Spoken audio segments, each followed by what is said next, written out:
In northern Minnesota, truckers rely on CB radios during long winter hauls. One February night, Mark, driving an empty stretch near the Canadian border, heard a calm voice break the static. "Don't stop, he's in the trees."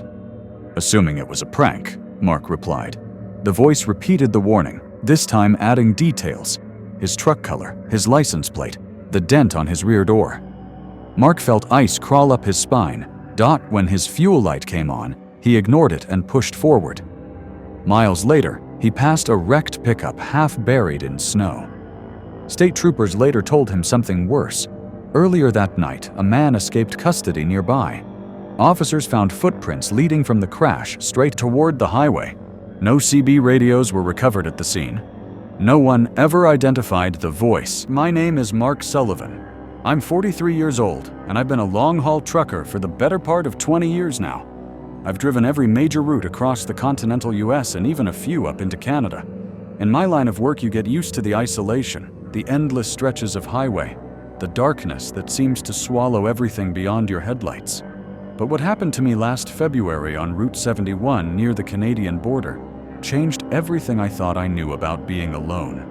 On the road, it was a Thursday night. Around 11 p.m., I was hauling an empty trailer back from a delivery in Winnipeg, making my way south toward Bemidji. The weather had been brutal all week. A massive winter storm had dumped nearly 2 feet of snow across the region, and the plows were still struggling to keep up. Most of the smaller roads were impassable, which meant everyone was funneling onto the main highways. But even Route 71 was mostly deserted that night. The temperature had dropped to -15, and the wind chill made it feel even colder. I had my CB radio on like I always do. Channel 19, the trucker channel. Usually there's some chatter, guys talking about road conditions, weather updates, or just shooting the breeze to stay awake. But that night, the radio was mostly static.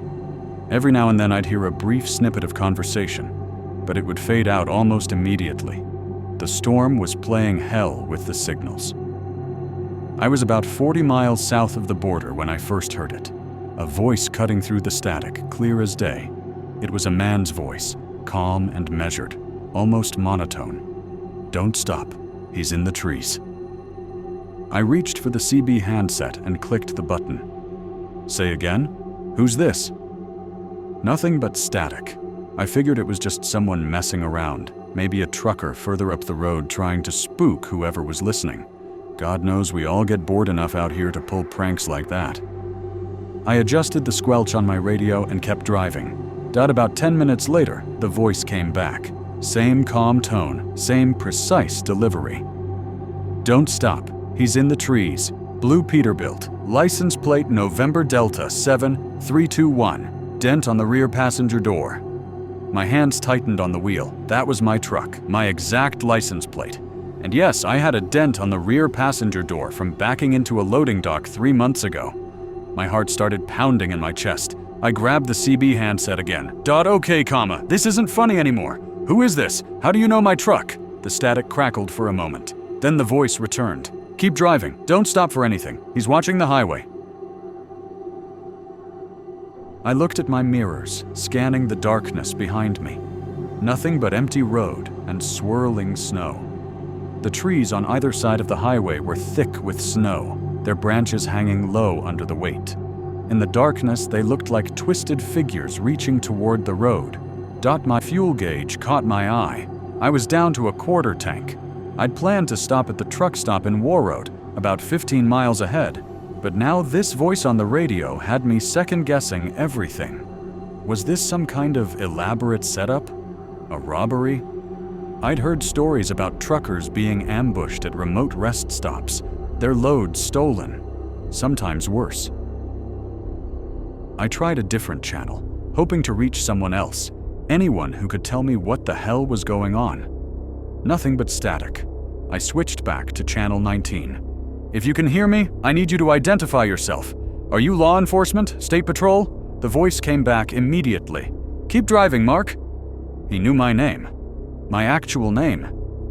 I felt ice crawl up my spine. I hadn't said my name on the radio. It wasn't on my truck anywhere visible. How could he possibly know? My mind raced through possibilities. Maybe he'd seen my paperwork at a way station. Maybe he'd gotten my information from the company somehow. But that didn't explain how he knew exactly what my truck looked like right now. On this specific stretch of highway, in the middle of nowhere. The fuel light came on. I was running on fumes now. The truck stop in War Road was maybe 8 miles ahead, but I could feel my truck starting to lose power. If I didn't fuel up soon, I'd be stranded out here in sub-zero temperatures with whoever this psycho was. But something about that voice, as creepy as it was, felt genuine. The warnings weren't threats. They were just that. Warnings. Someone was trying to help me, even if I couldn't understand how or why. I made a decision. I'd push through to the next town, International Falls, another 35 miles down the road. It was a bigger truck stop, more people, better lit. If I could make it that far on fumes, I'd be safer there. I pressed the accelerator, willing the truck to keep going. The engine groaned, but it held. Mile after mile of darkness and snow. The radio stayed silent now, just that endless static hiss. My headlights cut through the falling snow, illuminating about 50 feet of road ahead, and nothing beyond that dot. About 20 miles past War Road, I saw something on the side of the highway. At first I thought it was a deer or a moose, something big and dark against the snow. As I got closer, my headlights revealed what it actually was, a pickup truck. A dark blue Dodge Ram, half buried in the snowbank on the shoulder. The driver's side door was hanging open, and I could see the interior light was still on. Fresh snow hadn't covered the wreck yet, which meant it had happened recently, maybe within the last hour or two. I should have stopped. That's what you're supposed to do when you see an accident. Check for survivors, call it in. But that voice on the radio echoed in my head. Don't stop. He's in the trees. I kept driving, but I grabbed my cell phone and dialed 911. The call went through, surprisingly, and I reported the wreck to the dispatcher. Gave them the exact mile marker. They told me state troopers were already in the area and would check it out. I made it to International Falls running on fumes and sheer willpower. The truck stop was a beacon of light in the darkness, and I've never been so relieved to see fluorescent lights and other people in my life. I fueled up, grabbed some coffee, and tried to calm my nerves. While I was inside, 2 state troopers pulled into the lot. They came straight for me, and one of them asked if I was the trucker who'd called in the accident near War Road. I said yes, and that's when they told me the rest of the story. Earlier that evening, around 8 p.m., a man being transported by county sheriff's deputies had escaped custody. They'd been moving him from a courthouse in Roseau to a facility in Bemidji when their vehicle hit black ice and went into the ditch. The prisoner, a guy named Dale Kershaw, managed to get out of his restraints and fled into the woods. He was facing life in prison for a string of violent assaults, and he was considered extremely dangerous. The wrecked pickup I'd passed, that was a truck he'd stolen from a hunting cabin about 3 miles off the highway. The truck's owner was found tied up but alive in the cabin. Kershaw had been driving south on Route 71, probably trying to get as far from the Canadian border as possible when he'd lost control and crashed. The troopers told me the really disturbing part. After they'd secured the scene, they'd followed footprints leading from the crashed pickup. The prints went into the trees for about 50 yards, then turned back toward the highway. They found a spot where someone had been crouched in the trees, watching the road. Fresh cigarette butts, boot prints in the snow. He'd been waiting there, watching for a vehicle to stop so he could ambush the driver. If I'd stopped to check that wreck, I would have walked right into him. The troopers asked me if I'd seen anything unusual, anyone on the road. I told them about the voice on the CB radio, about the warnings, the specific details about my truck, the way the voice had known my name. They looked at each other with these expressions I couldn't quite read. One of them asked me what channel I'd been on. I told him, Channel 19. He shook his head slowly. We've been monitoring all the CB channels since Kershaw escaped.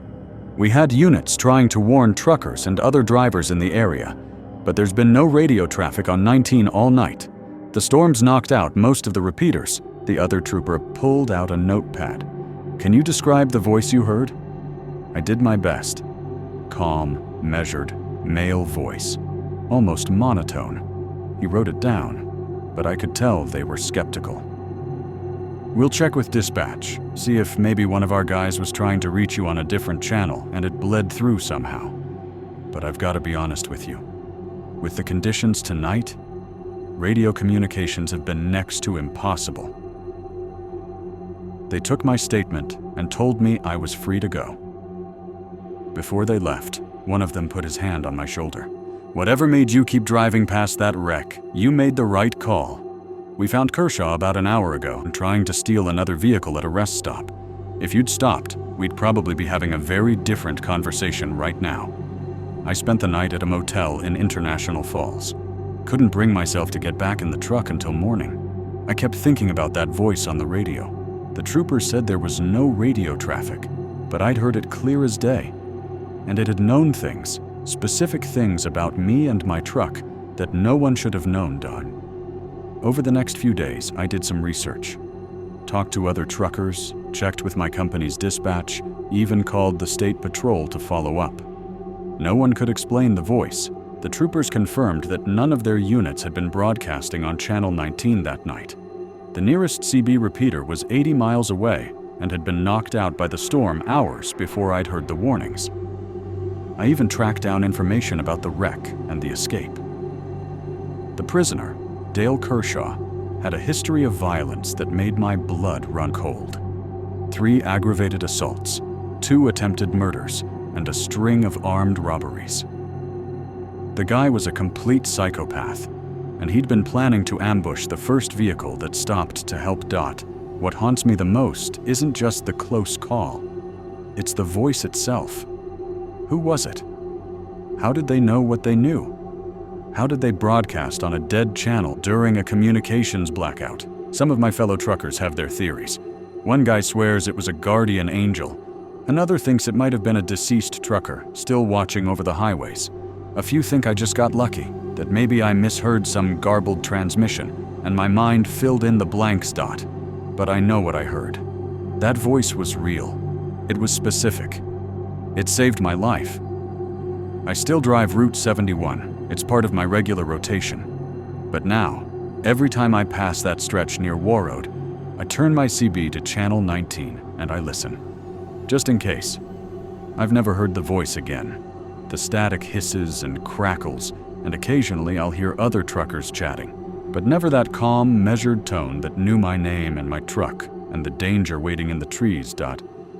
Sometimes, late at night when I'm alone on the highway, I think about saying something into the CB. A thank you, maybe, an acknowledgement. But I never do. Part of me is afraid of what might answer back, or worse, what might not answer at all. The official police report lists the incident as a close call. Nothing more. Dale Kershaw is back in custody, serving multiple life sentences.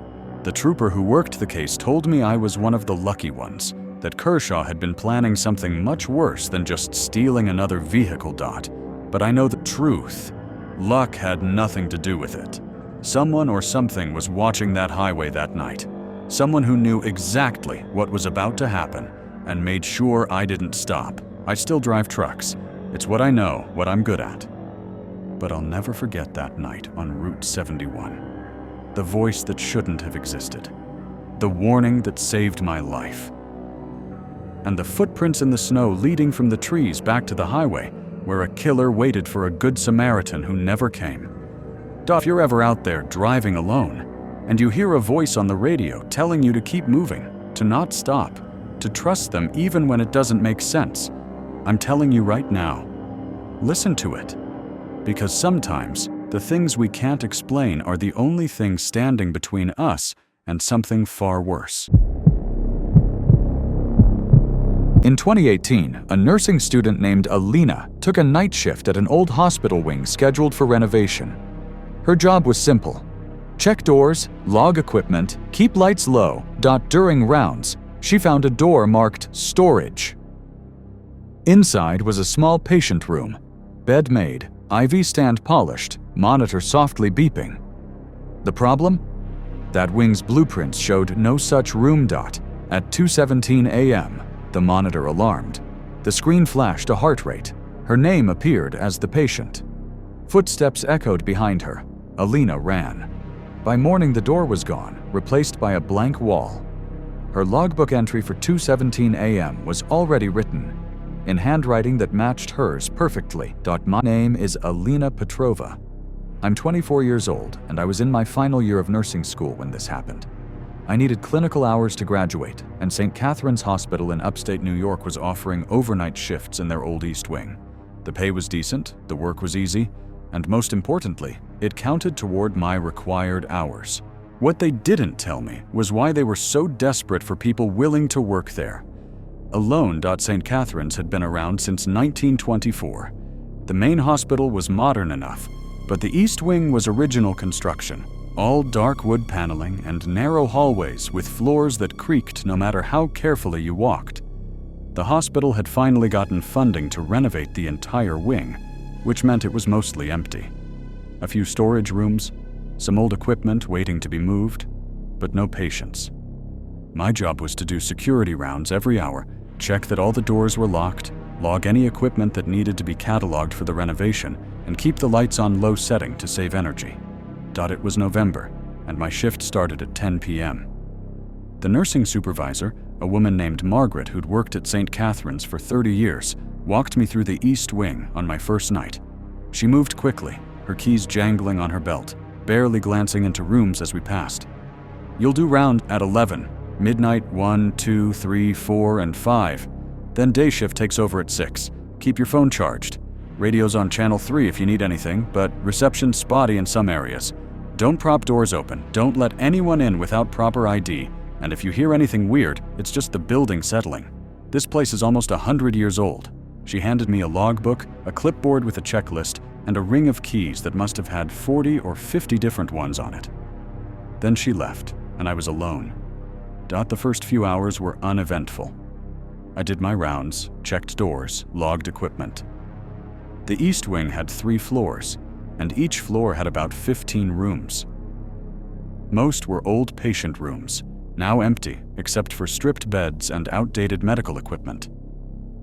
Some were storage, packed with boxes of files waiting to be digitized or destroyed. The hallways were dimly lit by emergency lighting, and my footsteps echoed on the old linoleum floors. It was during my 2 a.m. round that I found it. I was on the 2nd floor, checking rooms on the south corridor. I'd been down this hallway at 11, at midnight, and at 1, and I knew exactly what was there. Rooms 201 through 215, all patient rooms. At the end of the hall was a window overlooking the parking lot, and that was it. But at 2 a.m., there was a door I'd never seen before. It was between rooms 207 and 208, which I knew from my previous rounds had been directly next to each other. This door was the same dark wood as all the others, with a small placard that read "Storage" in faded letters. The door was slightly ajar, and a soft blue-white light was coming from inside. I stood there for a moment, trying to make sense of it. Had I just missed this door on my previous rounds? Had I been that unobservant? I checked my clipboard. The floor plan attached to my checklist showed 15 rooms on this corridor, numbered 201 through 215, with no storage room marked between 207 and 208. I pushed the door open slowly. It swung inward without a sound. What I saw inside made absolutely no sense. It was a patient room, a fully furnished, fully equipped patient room.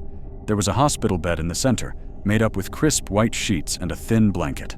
An IV stand stood next to the bed with a bag of clear fluid hanging from it, the line running down to where a patient's arm would be. Against the wall was a heart monitor, its screen glowing softly in the dim room, showing a steady rhythm. The numbers on the screen read 72 beats per minute. Normal resting heart rate. But there was no patient in the bed. The room was cold, much colder than the hallway. My breath came out in small clouds, I stepped inside, my shoes silent on the tile floor. Everything in the room looked new, or at least well-maintained. The IV bag was full. The monitor was clearly functioning. Even the bed looked like it had just been made. I checked my clipboard again. There was definitely no room marked here. I pulled out my phone and took a picture of the floor plan, then a picture of the room itself. The flash illuminated the space in harsh white light for a moment, and in that instant, I thought I saw something. A shadow, maybe, or a shape on the bed that hadn't been there a second before. But when the flash faded, the bed was empty again. I was backing toward the door when the heart monitor started beeping. Not the steady beep of a normal rhythm, but the rapid, urgent alarm that means something is wrong. The numbers on the screen were climbing: 85, 95, 110, 125. And then, in the space on the screen where the patient's name should be displayed, letters started appearing: .P-E-T-R-O-V-A,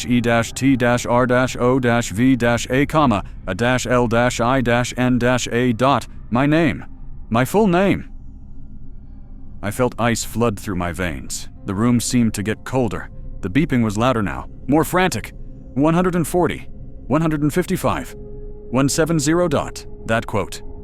When I heard the footsteps in the hallway. Slow comma, deliberate footsteps. The kind that come from someone wearing hard-soled shoes on linoleum.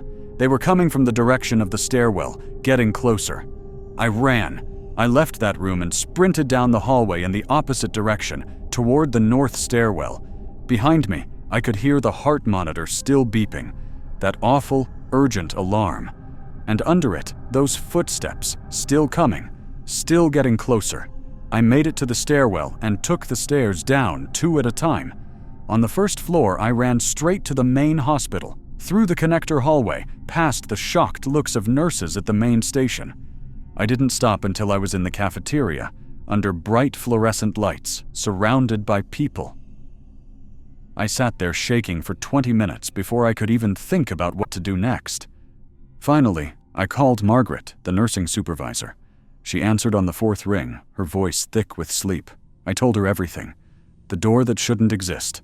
The patient room with no patient. The monitor showing my name. The footsteps. There was a long silence on the other end of the line. Then Margaret said, "Stay where you are.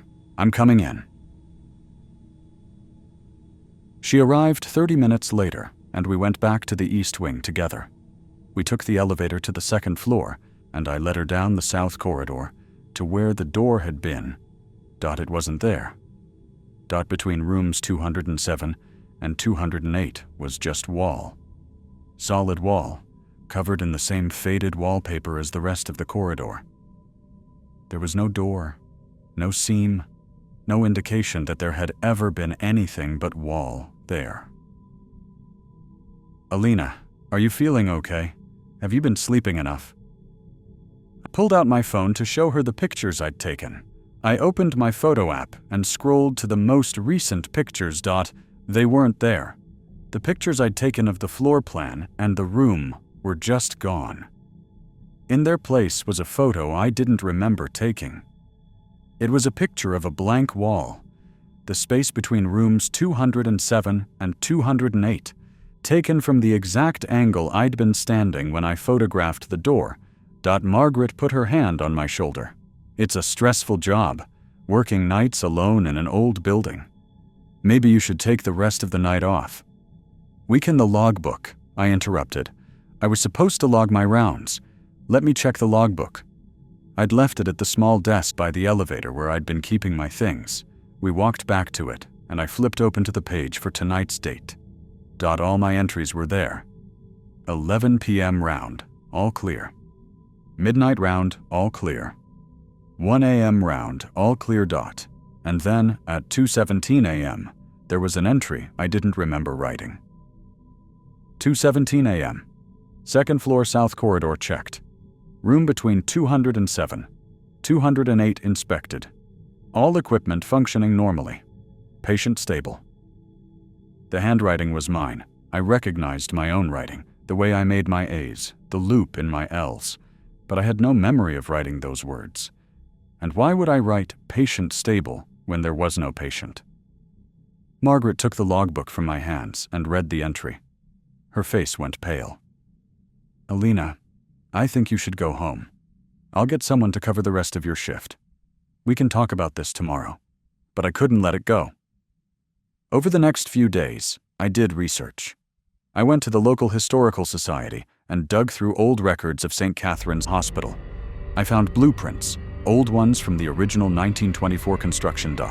And there, on the second floor of the East Wing, between rooms 207 and 208, was a patient room, room 207A. It had been built as an isolation room, used during the tuberculosis epidemic of the 1920s and 30s. According to the records, it had been permanently sealed in 1947 after a patient died there under mysterious circumstances. The official report said structural issues, but handwritten notes in the margins of the documents told a different story. The patient, a woman named Catherine Marsh, had been in that isolation room for 3 months. She was delirious with fever and infection, and in her final days, she became convinced that someone was coming for her. She could hear footsteps in the hallway, she told the nurses. Someone was coming to take her away. She died alone in that room at 2:17 a.m. on November 14th, 1947. I checked the date. November 14th. The same date as my shift. 71 years to the day. I never went back to St. Catherine's East Wing. I finished my clinical hours at a different hospital and graduated on time. But I still have nightmares about that room, about the monitor showing my name, about the footsteps in the hallway that I never saw, but somehow knew were meant for me. The East Wing renovation was completed last year. They gutted the entire second floor, tore down walls, replaced wiring and plumbing. According to the construction reports, they found something strange when they opened up the wall between rooms 207 and 208. There was a space there, a sealed room just large enough for a hospital bed and some basic equipment. The door had been plastered over from the outside, but on the inside, the room was intact. Old medical equipment, a rusted bed frame, an IV stand. And on the wall, scratched into the plaster in desperate, uneven letters, was a message. She's still here. 217. She's waiting. The construction foreman asked the hospital administration what they wanted to do with the findings. The answer came back quickly. Fill it in, seal it up. Don't mention it in any reports. The room that shouldn't exist doesn't exist anymore. Officially. But sometimes, late at night, nurses working in the new East Wing report strange things. A cold spot in the hallway on the second floor. The sound of a heart monitor beeping when all the rooms are empty. Footsteps that come from nowhere and go nowhere. And occasionally, very occasionally, someone will glimpse a door that shouldn't be there. A door marked storage, slightly ajar, with a soft blue-white light coming from inside. If you ever see that door, take my advice. Don't go inside. Don't check the monitor. And whatever you do, don't be there at 2:17 a.m. because some rooms don't just exist in space. They exist in time. And some patients never leave, even after the room is sealed, even after the building is torn down, even after everyone who knew them is gone. They quote, "We're still there, waiting in rooms that shouldn't exist, in moments that repeat forever." And if you're not careful, if you're in the wrong place at the wrong time, you might find yourself on that monitor, your name appearing where a patient's name should be.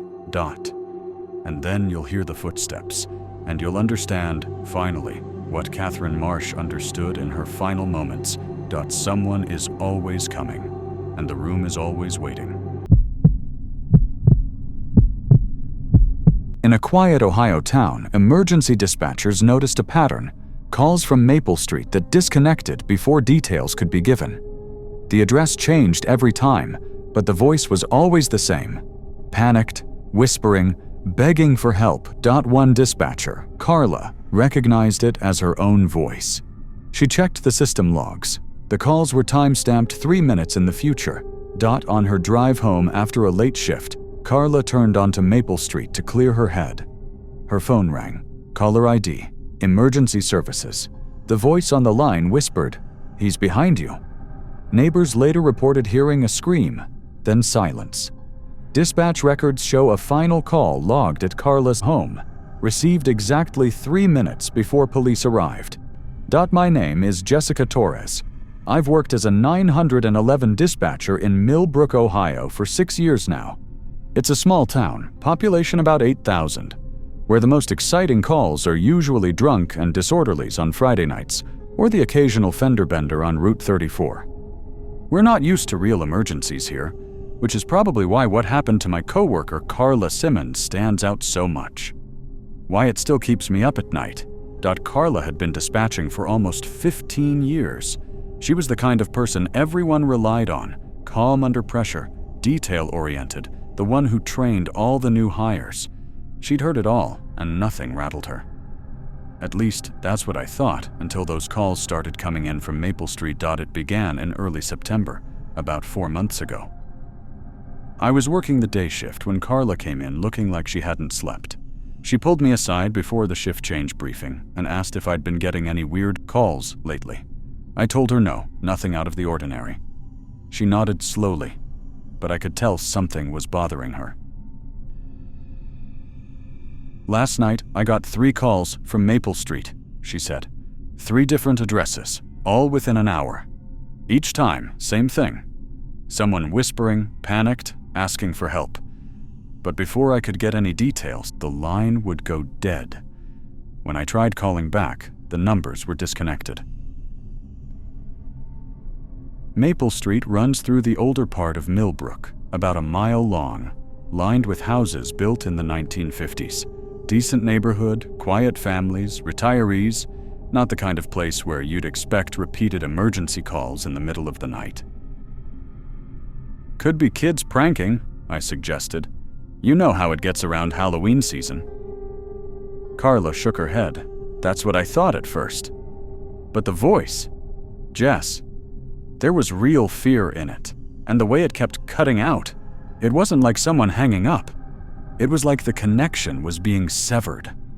Over the next 2 weeks, the calls continued. Always to Carla's station. Always from Maple Street. Always between 2 a.m. and 3 a.m. during her overnight shifts. Different addresses each time.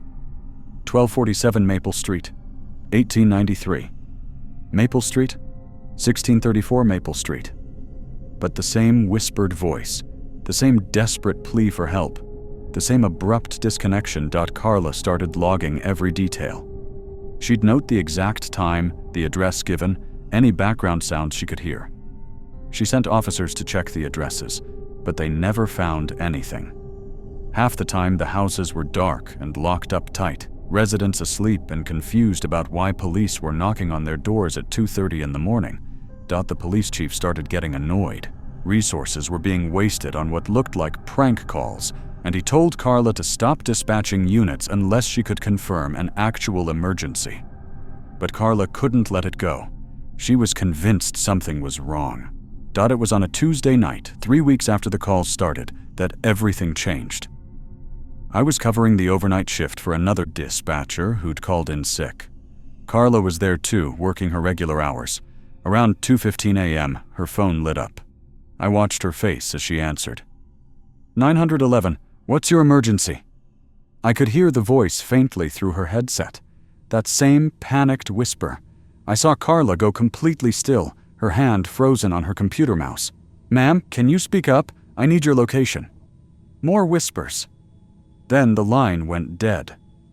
Carla didn't move. She just stared at her screen, her face drained of all color. Carla? What's wrong? She turned to me slowly. That was my voice. The caller, that was me. I thought maybe the stress was getting to her. The lack of sleep, the frustration of the unexplained calls. Come on, you probably just heard someone who sounds similar. It's late, you're tired, no. Her voice was sharp. I know my own voice, Jess. That was me. I was the one calling for help. She pulled up the call log on her computer and clicked on the most recent entry. The system recorded basic information. Incoming number, timestamp, duration. What I saw made my stomach drop. The timestamp showed 2:18 a.m. I looked at the clock on the wall. It was 2:15 a.m. That's not possible, I said. The call came in 3 minutes from now? Carla's hands were shaking. She scrolled up through the previous calls from Maple Street, the ones from the past few weeks. Every single one had a timestamp that was 3 minutes ahead of when she'd actually received it. 3 minutes in the future. How did I not notice this before? She whispered. We sat there in the dim dispatch center, surrounded by the quiet hum of computers and the occasional crackle of police radio traffic. Neither of us knew what to say. The system had a glitch. That was the only logical explanation. Some kind of time sync error that was causing the timestamps to display incorrectly. But that didn't explain the voice. That didn't explain why Carla was hearing herself calling for help. As she printed out all the call logs and mapped the addresses. Every single call from Maple Street over the past 3 weeks plotted out on a map of Millbrook. When she connected the dots, a pattern emerged. The addresses formed a line, moving sequentially down Maple Street, getting closer and closer to the address at the end. 1847 Maple Street. Carla's house. "I'm going home," she said, grabbing her jacket. "This is insane. I'm calling in sick for the rest of the week. I need to figure out what's happening." I tried to convince her to stay, to talk to the supervisor, to report the system glitch and let IT handle it. But she was already out the door. That was the last normal conversation I ever had with Carla Simmons. She didn't call in sick the next night. She didn't answer her phone when I tried to reach her. The supervisor sent an officer to do a wellness check at her house on Maple Street. Everything looked normal. Her car was in the driveway, lights were on inside, but she didn't answer the door. The officer peered through the windows and saw her sitting at her kitchen table, staring at her phone. He knocked again, louder this time. Carla looked up, saw him through the window, and waved. Mouthed the words, "I'm fine." The officer left, noting his report that she appeared tired but responsive. 2 nights later, I was back on the overnight shift. It was quiet, unusually so. Not a single call came in for the first 3 hours. I kept glancing at Carla's empty station, wondering if she was okay, if she'd figured out what was going on with those calls. At 2:14 a.m. My phone rang. Not the dispatch line, my personal cell phone. I looked at the caller ID. It said emergency services. That didn't make any sense. The dispatch center doesn't call out from that line. I hesitated, then answered. "Hello?" Silence. Then that whispered voice. Panicked. Desperate. "Jessica, you have to warn her. He's behind you. He's always been behind you." The line went dead. My heart was pounding. I checked the dispatch logs. Nothing. No record of any outgoing calls. I tried calling the number back, but it just rang endlessly, never connecting. I called Carla's cell. It rang 4 times, then went to voicemail. I left a frantic message, telling her to call me back immediately, that something was wrong. At 2:47 a.m., the emergency line lit up. A call from 1847 Maple Street, Carla's address. I answered, my hands shaking. 911, what's your emergency? That whispered voice. Carla's voice. He's in the house. I can hear him. He's been here the whole time. Carla, is that you? I'm sending units right now. Check the timestamps, Jess. Look at the pattern. It's not about the future. It's about the past. He's been calling for 3 weeks because he's been here for 3 weeks. Hiding. Waiting. He's... A crash. The sound of something heavy falling. Then screaming. High-pitched, terrified, cut short by a horrible wet sound I'll never forget. The line stayed open. I could hear breathing. Heavy, labored breathing that wasn't Carla's. Who is this? I yelled into the phone. Who the hell is this? A whisper, barely audible. 3 minutes, then silence. I dispatched every available unit to 1847 Maple Street Police, paramedics, everyone. I stayed on the line, listening to that awful silence, praying I'd hear Carla's voice again. Officers arrived at 2:50 a.m., exactly 3 minutes after the call had started. They found the front door ajar. Inside, they found Carla on her kitchen floor. She'd been attacked with a knife from her own kitchen. The house showed signs of someone living in the crawl space above her bedroom. Food wrappers, a sleeping bag, a collection of items that didn't belong to Carla. The forensic team estimated he'd been up there for weeks. The man was never found.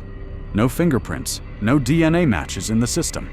Security footage from a neighbor's doorbell camera showed someone leaving Carla's house at 2:49 a.m., walking calmly down Maple Street and disappearing into the darkness. The call logs told the full story. For 3 weeks, Carla had been receiving calls from herself, time-stamped 3 minutes in the future. But we'd had it backwards. They weren't warnings from the future. They were echoes of calls she would eventually make, calls that were somehow leaking backward through time, trying to warn her of what was coming. Every address where the calls originated, they were leading to her house. She'd been tracking her own death without realizing it. The final call, the one I received at 2:47 a.m., was logged in the system at 2:50 a.m., 3 minutes after it happened. 3 minutes after the police arrived. The system recorded what was going to be reported, even before it occurred. I transferred to day shift after that. I couldn't handle the overnight hours anymore. Couldn't sit in that dispatch center in the dark, waiting for phones to ring. But it doesn't matter what shift I work. Because last week, the calls started again. Different street this time.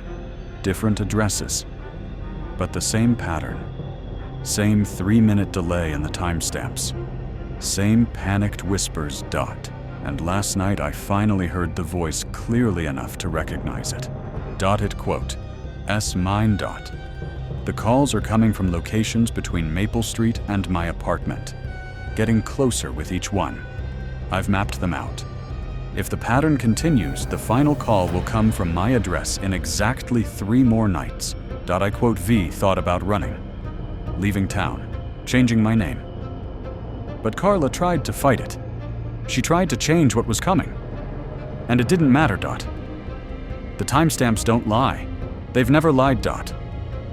So I'm writing this down now, while I still can, while I'm still here. Because in 3 nights, at exactly 2:47 a.m., I'm going to call 911. I'm going to whisper for help. And 3 minutes later, someone is going to find me. The police are looking into Carla's case, trying to connect it to other disappearances in the area. They think whoever killed her might be part of something bigger, a pattern they haven't identified yet. But I know the truth now. It's not about identifying a pattern. The pattern has already identified us. The calls from Maple Street weren't random. They were selections. Choices made by something that exists outside of normal time.